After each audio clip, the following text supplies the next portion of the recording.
Hi everyone. Again, thanks a lot to the organizers of this conference.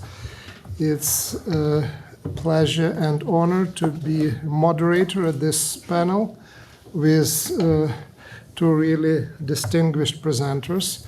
So I will start with reading their short biographies, starting with Ambassador Herbst. John Herbst is the Senior Director of the Atlantic Council's Eurasia Center. Ambassador Herbst served for 31 years as a Foreign Service officer in the U.S. Department of State, retiring at the rank of Career Minister. He was the U.S. Ambassador to Ukraine from 2003 to 2006. Prior to his ambassadorship in Ukraine, he was the ambassador to Uzbekistan from 2000 to 2003. He previously served as U.S. Consul General in Jerusalem, principal deputy to the ambassador at large for the newly independent states. That was the term that was used for a former Soviet Union. Director of the Office of Independent States and Commonwealth Affairs, Director of Regional Affairs in the Near East Bureau and the embassies in Tel Aviv, Moscow, and Saudi Arabia. He most recently served as Director of the Center for Complex Operations at the National Defense University. He has received 2 Presidential Distinguished Service Awards, the Secretary of State's Career Achievement Award, the State Department's Distinguished Honor Award, and the Chairman of the Joint Chiefs of Staff Distinguished Civilian Service Award. Ambassador Herbst's writings on stability operations, Central Asia, Ukraine, and Russia are widely published. Right next to me is Professor Sergey Radchenko. He is Henry A. Kissinger Center for Global Affairs professor at SAIS, Johns Hopkins University. Sergey Radchenko, he is at that center, but his title is a little bit different. It's Wilson Schmidt Distinguished Professor at the Johns Hopkins School of Advanced International Studies. Sorry, Sergey, for that. He has written extensively on the Cold War, nuclear history, and on Russian and Chinese foreign and security policies. He has served as a Global Fellow and a Public Policy Fellow at the Woodrow Wilson Center and as the Zhejiang Distinguished Professor at East China Normal University in Shanghai. Professor Radchenko's books include To Run the World, the Kremlin's Cold War Bid for Global Power, published by Cambridge University Press in 2024. Two Suns in the Heavens, the Sino-Soviet Struggle for Supremacy, published by Wilson Center Press and Stanford University Press in 2009. And Unwanted Visionaries, the Soviet Failure in Asia, published in 2014 by Oxford University Press. Professor Radchenko is a native of Sakhalin Island, Russia, was educated in the US, Hong Kong, and United Kingdom, where he received his PhD in 2005. Before he joined SAIS, Professor Radchenko worked and lived in Mongolia, China, and Wales. So the format of this panel is that I will invite each of the speakers to speak for 20 minutes. My main responsibility here is really make sure that they stick to that time, that they don't go over time. And once that happens, I will have also some time to make comments and pose questions. So this is the plan. And we'll start with Ambassador Herbst. Okay. First of all, let me say I envy anyone who's ever been to Sakhalin. I'm amazed that you actually live there. Very interesting. Okay, I'm going to throw you a curveball. I sent into the organizer of this remarks which focus largely on American policy towards the war in Ukraine. But looking at the agenda, I realize that's a little bit off kilter for the presentation. So I'm going to try and address Ukrainian foreign policy over 4 years into the big invasion. And that will bring in some of the remarks I originally prepared. It's actually pretty simple. To survive this war, which of course is not 4+ years old, it's 12+ years old, Ukraine has needed to have a very, very energetic and creative foreign policy. Because in order to survive the war, and actually, let me just define what I mean by survival of the war for Ukraine. And I'd say that's also the same as a Kremlin defeat in Ukraine, which is that Ukraine emerges as an independent, sovereign, secure, economically viable state. Notice I don't define the borders of that state. But if that were to happen, that would be a clear defeat for the imperial ambitions of Putin. And it would be a clear victory for Ukraine, albeit an imperfect victory. But we live in an imperfect world. But to do that, Ukraine has required since 2014, but especially since 2022, substantial economic, military, and diplomatic support from the West. And it's important, I think, especially over the past 16 or 17 months, to kind of split the West into two, although we could actually split it into something larger, more than that, meaning the United States on the one side and Europe on the other. Europe meaning not just the EU, but the critical nation outside of the EU, or maybe I should say nations, but I'm thinking especially of the UK. And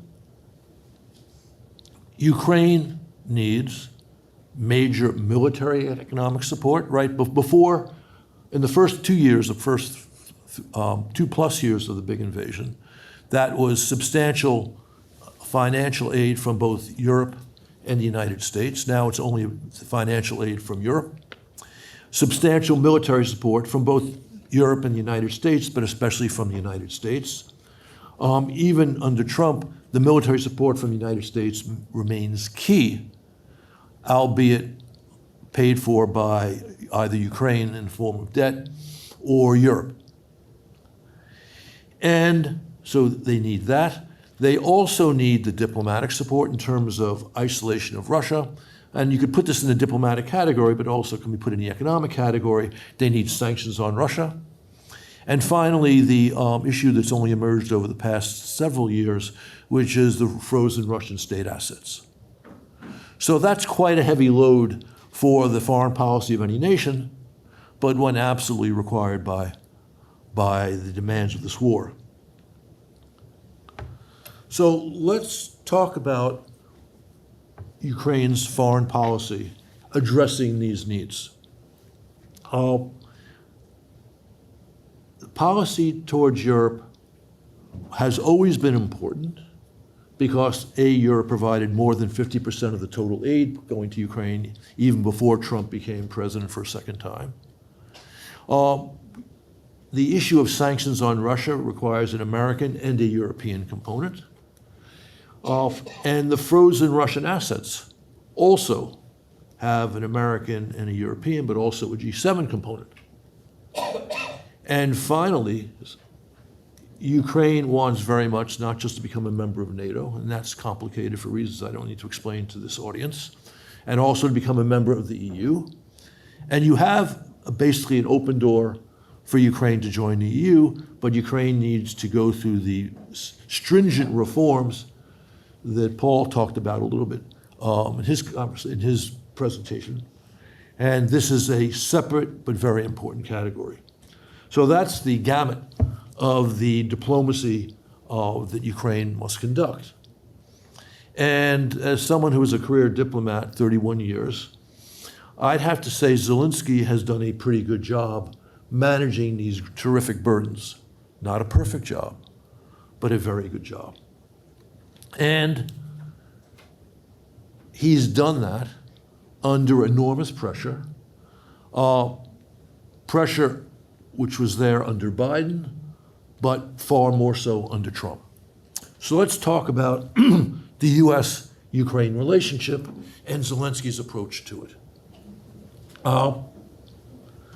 I'm going to give some summary assessments, which some of you may agree with, more of you may disagree with, regarding American policy since the big invasion. And it goes like this. I annoyed the White House and the NSC under Biden by describing their policy as adequate. And it was adequate because what we did made sure that Russia was unable to defeat Ukraine. The substantial aid we gave, our leading of the diplomatic isolation of Russia globally, and the military support we gave. That was very important.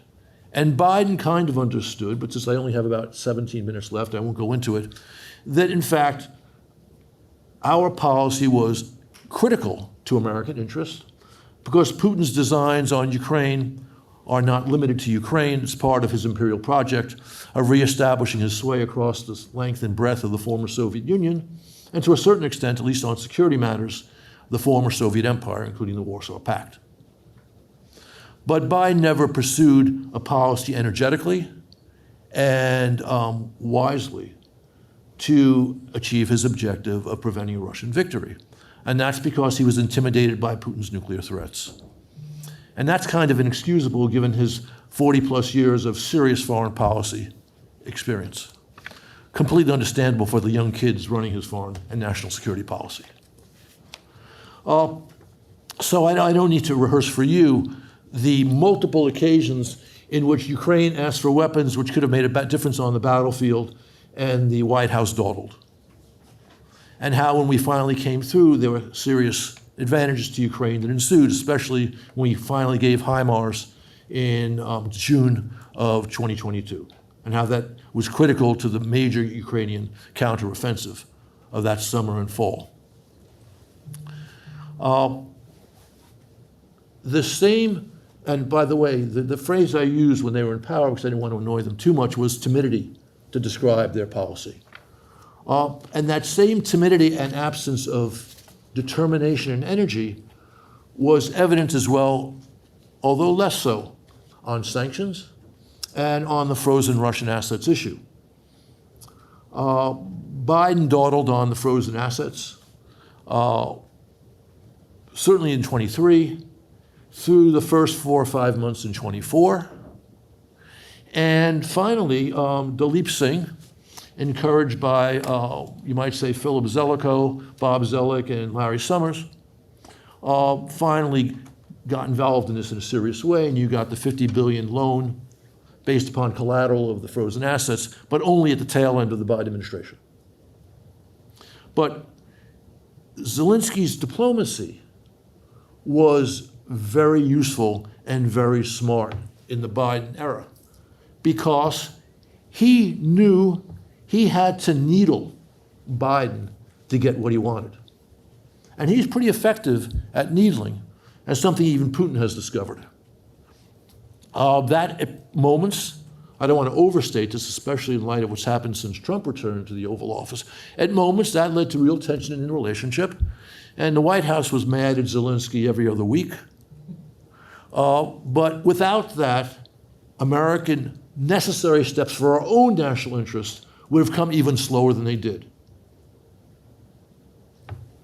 Okay. Then you turn to Zelensky's foreign policy with the second Trump term. And here, I would say Zelensky's efforts have been more difficult, obviously, but actually more impressive for the impact it's had, his policy has had, despite the enormous challenges. Now, I don't think Trump is intimidated by Putin's nuclear threats the way Biden was. Although it is true that the MAGA world was fully intimidated, at least in their public statements, by Putin's nuclear threats. If you go back to see statements coming from not just Tucker, but things said by Senator Vance about how we were going to wind up in Armageddon because of our support for Ukraine. But there are other factors that work there, which I won't get into because I don't have time. So my assessment of Trump is essentially the following, which makes me a minority, but not a tiny minority in the analytical community. And that is, Trump really wants to achieve a durable peace to the Russian war in Ukraine. He made that clear as a candidate. And don't forget, although some people never acknowledge the fact, that had Trump not given Johnson at least an amber light, if not a green light, in April of 24, the last Biden aid package would never have made it to the floor of the House. And Trump even said at that time, while his future running mate was fulminating against the passage of that package, he even said at the time, I want Ukraine to survive. And we saw the emergence of a policy during the campaign, which was based upon the following elements. Some type of end to the shooting along the current lines of the forces, security guarantees for Ukraine, which included European troops in Europe, and some Ukrainian commitment to only seek return of its territories, those under Russian occupation, by diplomatic and legal means. In other words, not by military means. And Trump has pursued that since, but only kind of. Because while that is one driver of his policy, the other driver is his, let's just say, peculiar approach for the strong man in the Kremlin. Whether it's admiration, whether it's fascination, whether it's fear, whatever. But if you look at Trump's policy, since he returned to the White House, it's a policy where he first is pushing on Ukraine to do things.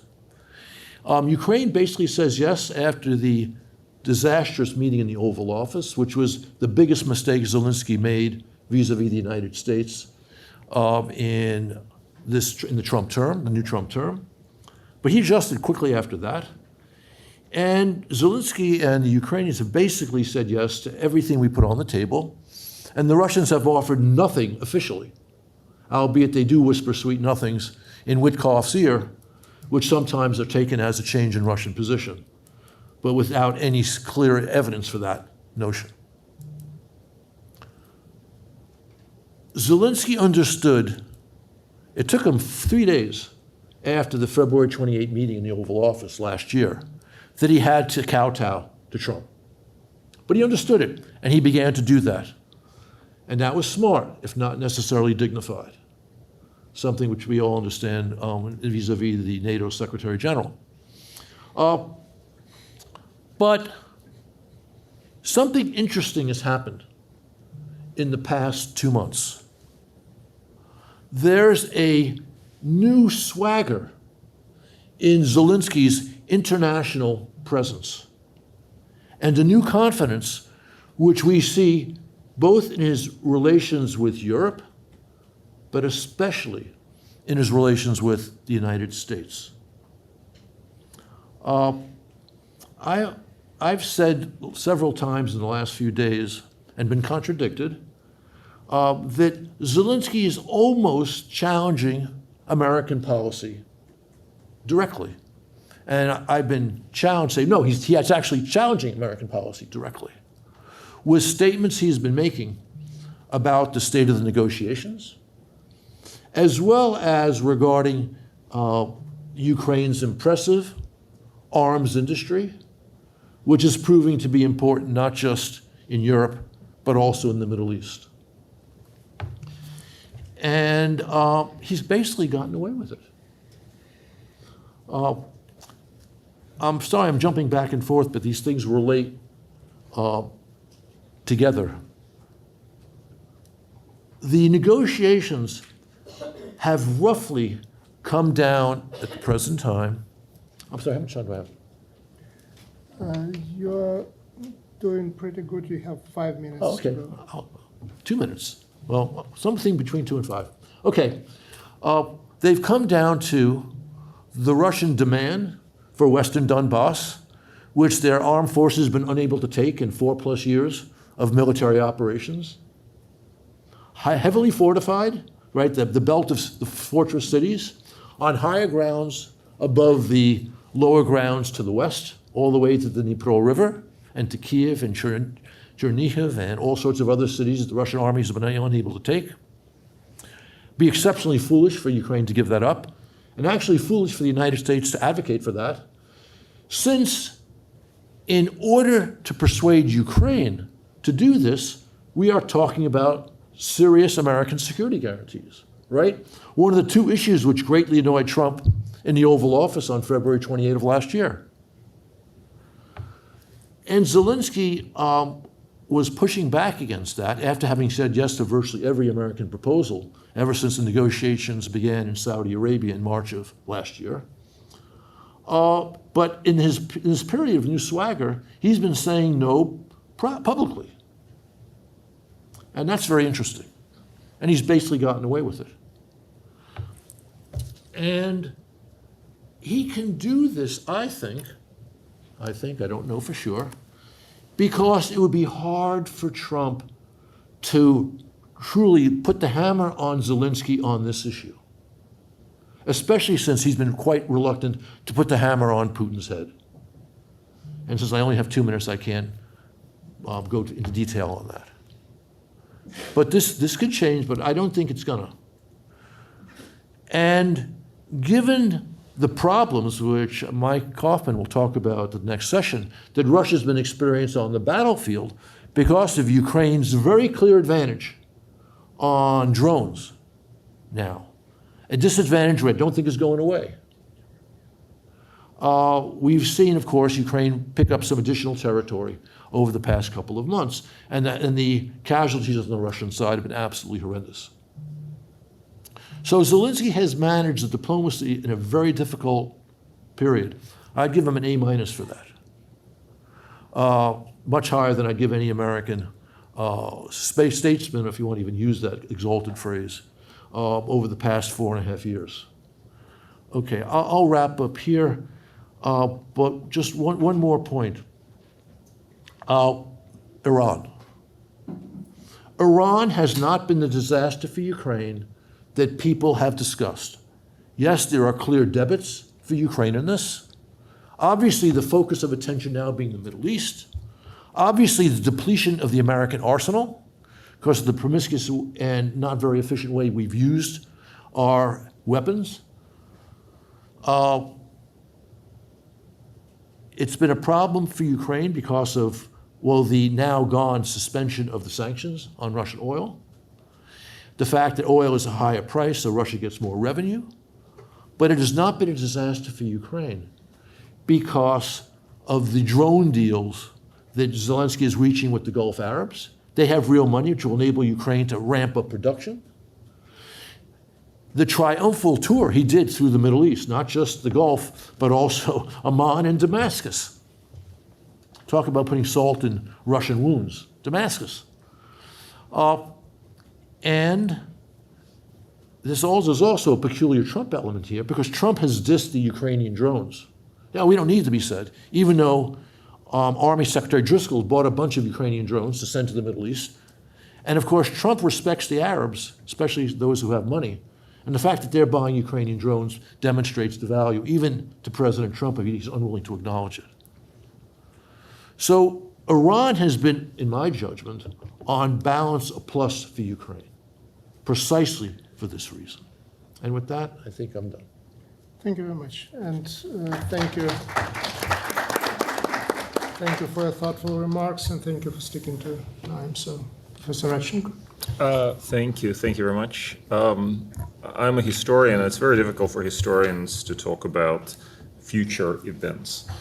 We are talking about Ukraine's foreign policy, Ukraine's foreign relations as they unfold today, or potentially, we make assumptions about where they might go in the future. It's very difficult. Paul's presentation is actually a very interesting example of that.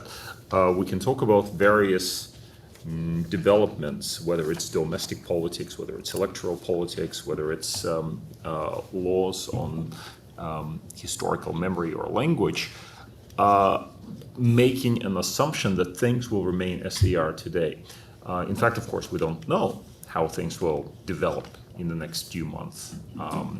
So that is where difficulties arise. I think what I will do is I will outline for you 3 possible scenarios and how those might affect Ukraine's foreign relations, and perhaps then very quickly give you a rundown of where the paused or stalled negotiations are and how might those might actually conclude.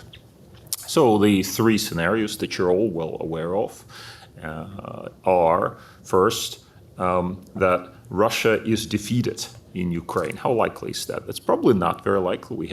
We no longer talk about that, certainly not as much as we talked about this possibility in 2022 and 2023.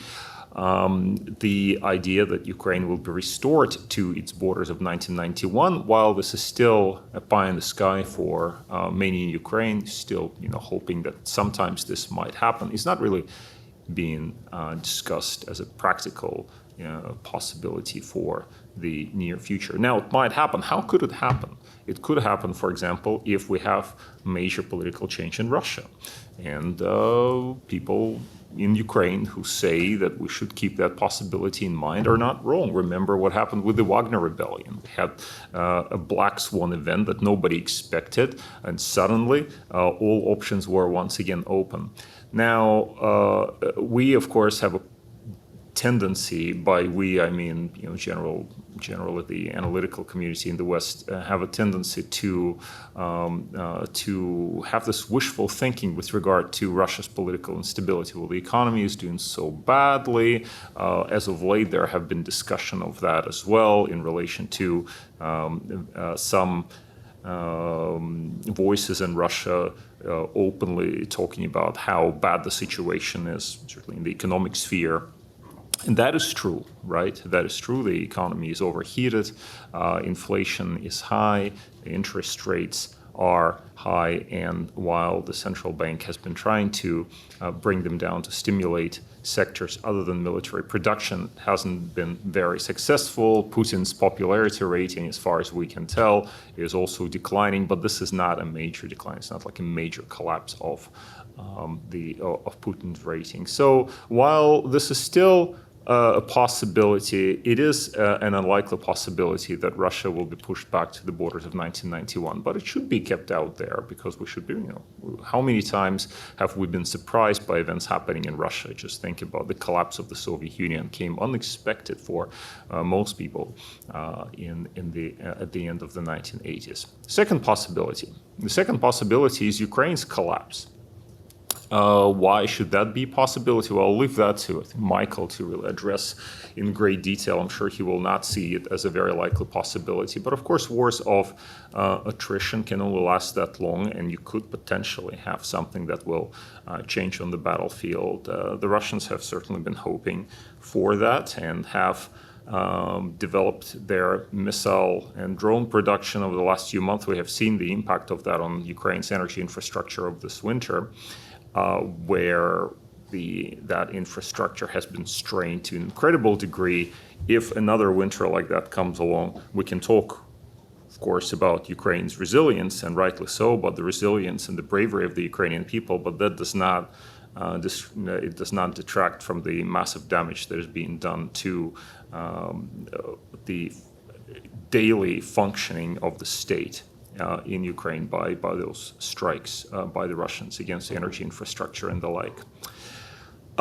So if, for example, let's say the first possibility, Russia retreats somehow, that presumes a certain particular kind of situation. If we are talking about Ukraine's collapse, right, and the end of the war on Russia's terms, well, that is a very different possibility in terms of what Ukrainian foreign policy would look like. This, of course, is what Putin has been hoping to achieve. John mentioned that if Ukraine retains sovereignty and independence and is economically viable, that is already defeat for Vladimir Putin. I think it depends on how we actually understand his goals. I think if we understand Putin's goals as effectively turning Ukraine into another Belarus, that perhaps can be construed as a defeat for Putin. But on the other hand, if, for example, Ukraine, a nation of 40 million people before the war, is reduced significantly in its territory, loses a large part of its territory, and is then a much smaller actor, so to speak. Is that not a victory for Putin? Will not he be able to point to that and say, look, here's what will happen to any of Russia's neighbors that try to poke the bear? I think that's part of the goal, anyway, that one of his aims in this war. The war is obviously has imperialistic underpinnings, perhaps has some security considerations as well, but it is a war that Putin is waging in order to teach others a lesson. I think that is probably part of his agenda as well. Teach who a lesson? Well, those others along Russia's periphery who dare to stand up to Russia's bullying. And a much weakened Ukraine, a much reduced Ukraine in territorial extent, or potentially collapse Ukraine, that of course would serve his purposes as well. So I don't know how we would actually define Putin's goals in this war and what would constitute a victory and what would constitute a defeat. I think that's a conversation that we should continue. Nevertheless, for now, Ukraine's collapse is certainly not imminent. It probably can be avoided. And the third possibility, which to my mind is much more likely, is that we have a continuation, stalemated war, which of course is can either continue as a war of attrition or can somehow be settled in the course of peace negotiations, and we could have potentially an armistice, a ceasefire. Something along the lines of what we had in the Korean War in 1953. Now, there are two possibilities in this scenario. One is that the this kind of conclusion of the war comes on Ukraine's terms, and one that it comes on Russia's terms. Let's talk about those two in turn. If Ukraine is able to achieve ceasefire on its own terms, that would mean that it retains its options with regard to both membership in the European Union and potential membership in NATO. Now, that does not by itself assure that Ukraine will be accepted either into the European Union or into NATO. And I think here there's actually a lack of certainty with what the Europeans would do. We have different pronouncements here by different European politicians as to whether and how fast they would like to see Ukraine join the European Union. And as far as NATO is concerned, I think we have had, well, although we had that Washington summit of NATO, which promised that the future of NATO, the future of Ukraine is in NATO, I don't know how realistic this is when it actually comes to implementing this. So, but still, Ukraine that ends the war ends the war through negotiations on its terms, is able to maintain that freedom of action with both with regard to the European Union and NATO, and that means that the transatlantic element of Ukraine's foreign policy continues in place, is unaffected. Now, if, however, the war is finished through negotiations on terms that are closer to what the Russians are trying to impose, and well, that is a very different scenario altogether, right? So, what are Russian terms? Russian terms is that Ukraine is not able to join NATO or any other alliances. That Ukraine then becomes permanently neutral. It is a Ukraine that is limited significantly in the extent of its military, both in terms of the numbers and in terms of the equipment that the military is allowed to have. And it is, well, it's not clear, to my mind, it's not clear whether the Russians are actually opposed to Ukraine joining the European Union. That, I think, is still not clear. Why do I say it's not clear? Because on a number of occasions, the Russians seem to have suggested all they care about is that Ukraine does not join NATO, but they would not mind And in fact, in Istanbul negotiations, they even agreed to facilitate Ukraine joining the European Union. I think we have to figure this one out. I'm not particularly clear. Maybe the ambassador can share his views on what Russia's policy with regard to Ukraine potentially joining the European Union is. So again, those are very different. Those are very different scenarios with regard to what kind of foreign relations Ukraine of the future will have. And on that basis, we have to, we have to sort of discuss this different scenarios and not make unspoken assumptions about that, that the situation will continue unaltered as it is today. Let me talk a little bit about the peace talks. They're not going anywhere at the moment, but of course we know that we know what each side is trying to offer here. The Russian position on peace talks has been fairly consistent throughout. In fact, you can go back to 2022 and you can see the Russian demands with regard to Ukraine, which oddly enough, or maybe not so oddly, they have not changed actually. We're still where we were in 2022. Russian demands are pretty much the same. What are those demands? The Russians obviously want to annex, or they've already annexed part of Ukrainian territory and want to actually control the territory that they do not yet control but have already annexed.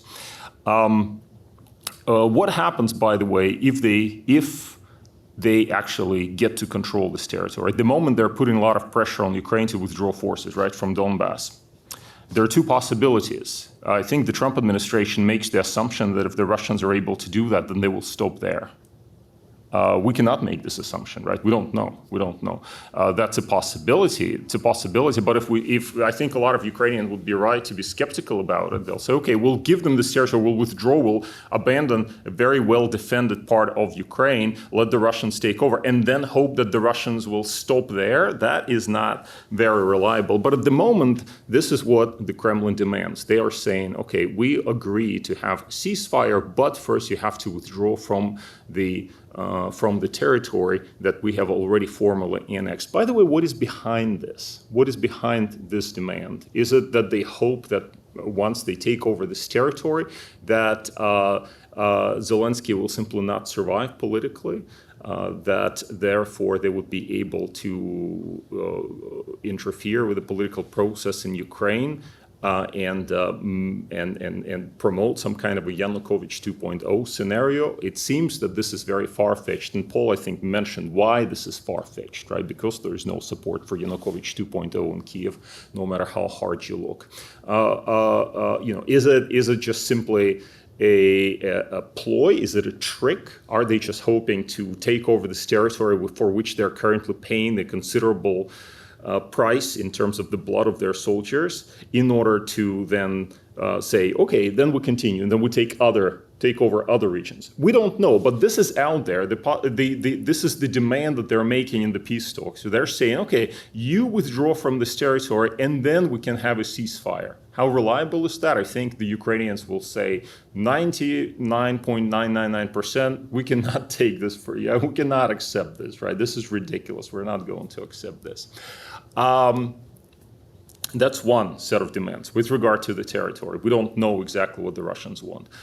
The question of NATO, that is where it's kind of interesting. That, by the way, is where I think we could actually have some kind of agreement, because at one level, how at a time of a profound crisis in NATO itself, how important is it for Ukraine to have Article 5 guarantees? Well, the Ukrainians might say, well, this is essential, this is absolutely essential, but who can actually trust Article 5 guarantees? Today in the Baltic states, I think they're right to doubt that. I think a lot of people in Europe today will say that America cannot be trusted, America is not reliable. In addition, there's this other question about how likely it is that Ukraine will actually join NATO now or in the future. In other words, there is a potential for agreement on the question of NATO membership. It seems that even the Ukrainians themselves at the moment are sort of saying, yes, okay, and by Ukrainians I mean obviously President Zelensky, it could be considered. In other words, some form of neutrality could be considered as a possibility if other forms of, for example, bilateral security guarantees are offered by the United States, then perhaps we could consider that, and NATO is going to be off the agenda. But this is what the Russians want. The Russians want NATO to guarantee that they will not have Ukraine as a member. The question of the European Union I already mentioned, and this is actually a very interesting question. Recently, there was a discussion inside the European Brussels in particular about whether it's possible to offer membership to Ukraine and then get the Ukrainians to qualify. So it's kind of a reverse membership. Instead of gradually getting all their laws and up to the right level, you would have the political decision to accept Ukraine into the European Union, and then you kind of hope that Ukraine catches up on various other aspects. But that was basically thrown out. At the same time, we still see continued movement towards gradual integration of Ukraine into the European Union. There's effort to align Ukrainian laws, etc. So this effort continues, and I think it's very difficult to say at the moment how successful it will be. For a time, we had countries like Hungary that were very, very opposed to the prospect of Ukraine's membership in the European Union. What will happen now? And was Hungary just an excuse for others? For example, how will Poland actually react in the end, right? If, for example, the question of Ukraine's membership is on the agenda today, will Poland support it? Will Slovakia support it, etc.? Was Hungary just an excuse for other European countries to kind of hide behind and not say anything about the prospect of membership? The question for me that I keep wondering about is what is the Russian position on the question of membership in the EU? Why do I say that this is interesting? Because first in Istanbul, this was, if you look at the Istanbul documents, the Russians said the Russians agreed to facilitate Ukraine's membership in the European Union. Also, and for my part, I interviewed a number of European officials about the prequel to the war in their conversations with Putin. And one of the things that I heard from them is that Putin had consistently demanded that Ukraine is not made part of NATO or does not join NATO, but he would consistently, at the same time, say that he did not care if Ukraine became part of the European Union. To me, this is a strange thing. Why is that? Because we know that when Ukraine tried to sign the association agreement with the European Union back in 2013, well, we know that the Russians Putin put huge pressure on Ukraine not to do so. So to say that the Russians are in favor of this, well, that's very strange. And why would they be in favor? Is it an effort to undermine the European Union, or are they in favor because they think that actually in the end Ukraine will not be accepted in the European Union? And so they say, okay, you can do it, but it's not going to happen, right? So it's a mystery. It's not clear. So that is another demand. Neutrality. That is another demand that the Russians are making. I think there's some scope for agreement on NATO, and I don't know where we stand in terms of the European Union. And then we have these other areas that I think are wide open for interpretation, and I don't know what to make of them. First is language laws and historical memory laws. That is part of Russia's demands with regard to Ukraine. The Ukrainians have rightly been rejecting those as unwarranted meddling in Ukraine's internal affairs. Is that something where Ukraine is willing to make a compromise, or willing to make compromises or not? What are Ukraine's bottom lines? We don't know, because we are not privy to those negotiations, right? So over the last few months, we have had negotiations, including trilateral negotiations, but also bilateral Russian-Ukrainian negotiations. To what extent are the Ukrainians actually willing to compromise on those points and accommodate these demands by the Russians? Back in 2022 in Istanbul, we know they were not willing to do that. They just said, no, we reject that altogether. You're not going to tell us what kind of laws to have, and you're not going to write our language laws and our history memory laws. What is happening today? Do we know? I don't know. Is that Is that still an obstacle, or is it something where they are willing to actually come to some kind of agreement? Then we have issues like sanctions, then we have issues of sanction relief, then we have issues like compensation and reparation, et cetera, that were part of the package in 2022 that were being discussed today. I'm sure that those are still issues. However, I think fundamentally where the great problem is in this peace negotiations is the question of Ukraine's military. When we talk about, and here I'm concluding, I'm coming back to where we started, about the unspoken assumption that things will continue as they are today. We rely here on the prospect of Ukraine surviving as a sovereign, independent state, economically viable state. That requires Ukraine's ability to defend itself. It has to have an army. It has to be a good army that is supplied, well supplied by the Ukrainian defense industry, but also by the Europeans and by the Americans.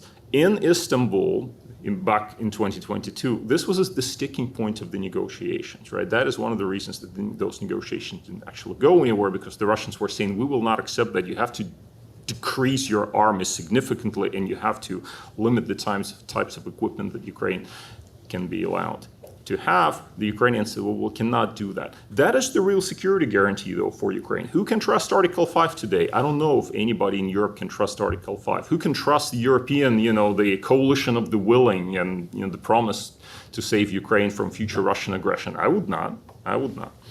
But the question is, what about the Ukraine's ability to defend itself? How will this play out? And I think a lot depends on this, and I'll end here. Thanks.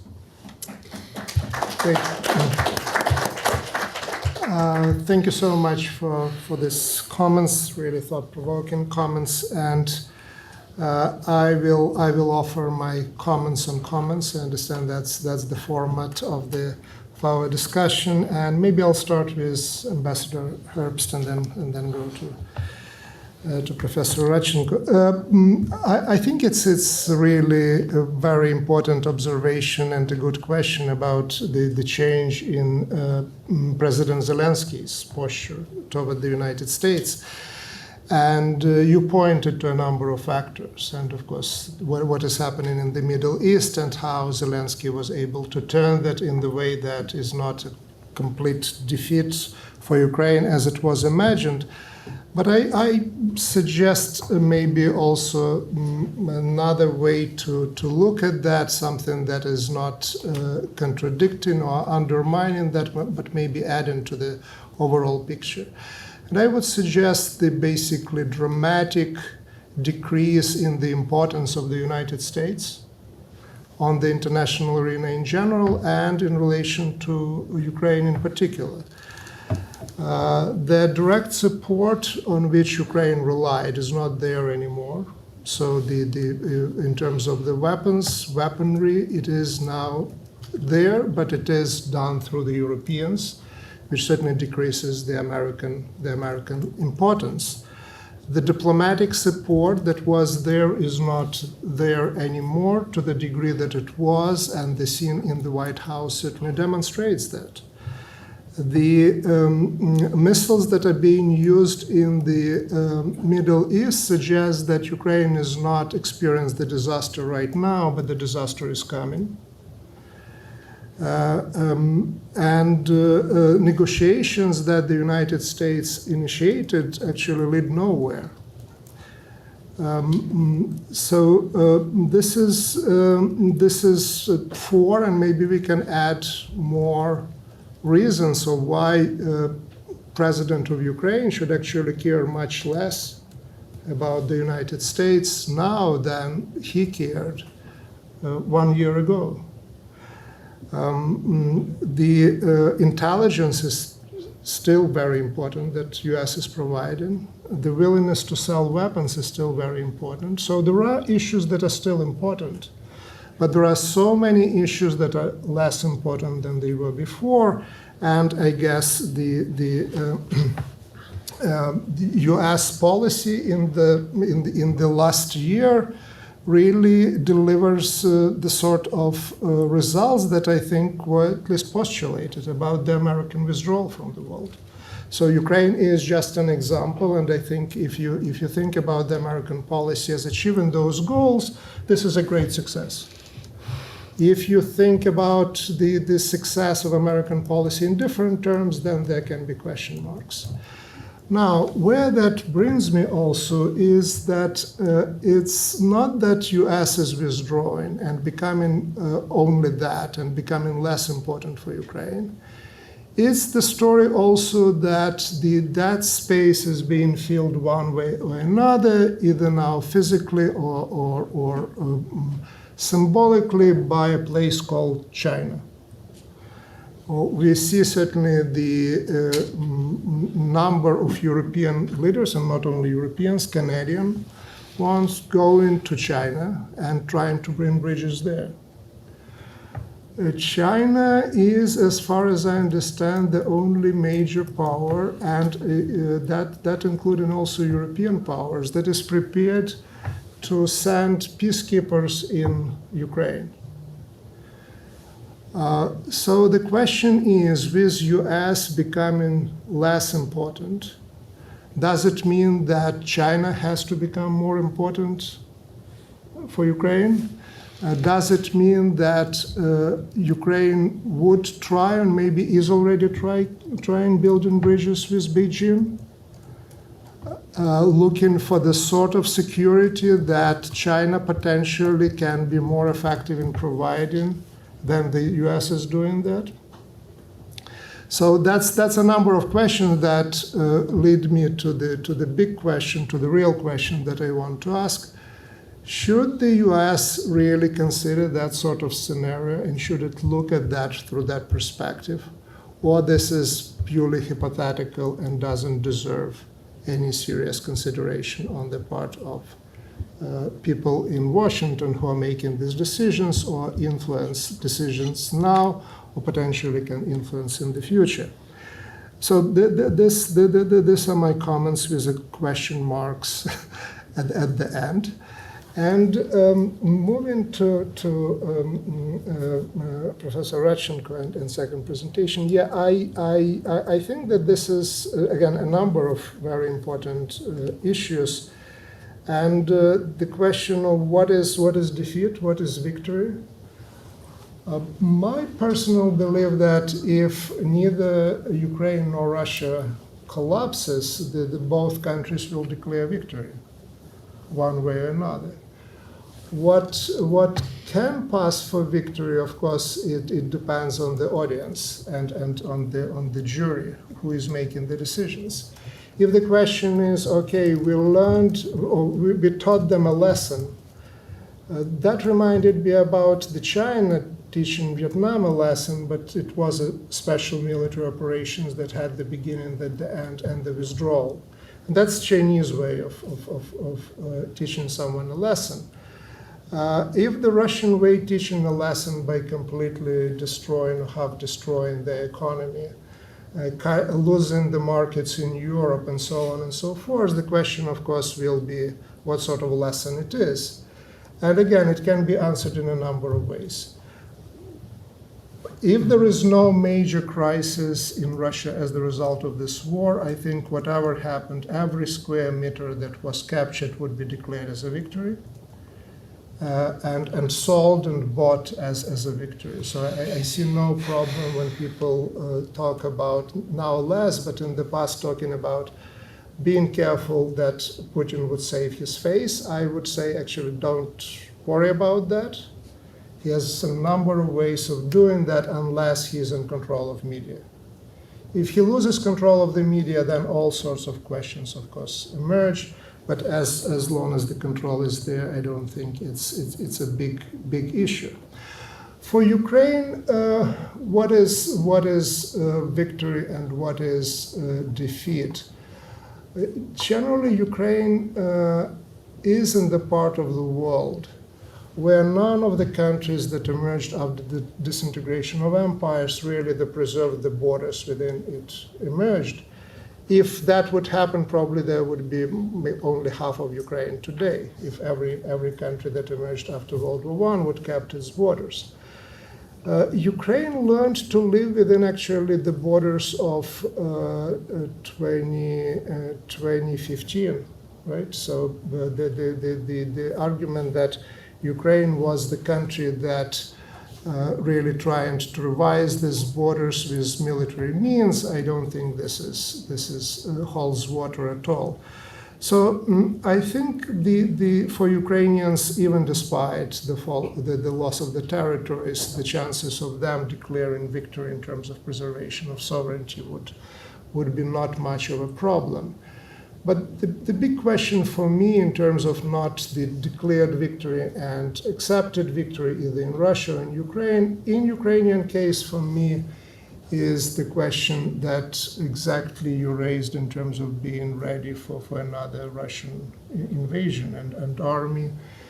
And to what degree that can be a real victory, whatever are the borders, if Ukraine is not integrated into the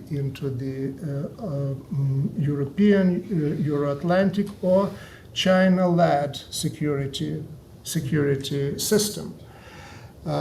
So I think on the level of Ukrainian integration would very much depend really, not just Ukraine, but stability in the world. And now that I'm controlling my own time, and I know that we are almost there, just the last comment on Russia and EU. And you're absolutely correct.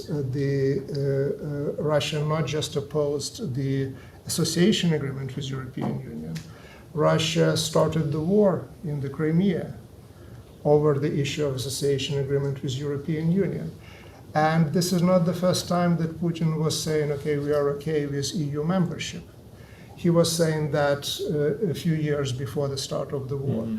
So while I wouldn't worry about Putin being able to really save his face, I think he's okay there. I'm very much worried about taking anything that Putin says at the face value. But again, thank you so much for your comments, and I think we are done, right? That's the time. Okay, thank you.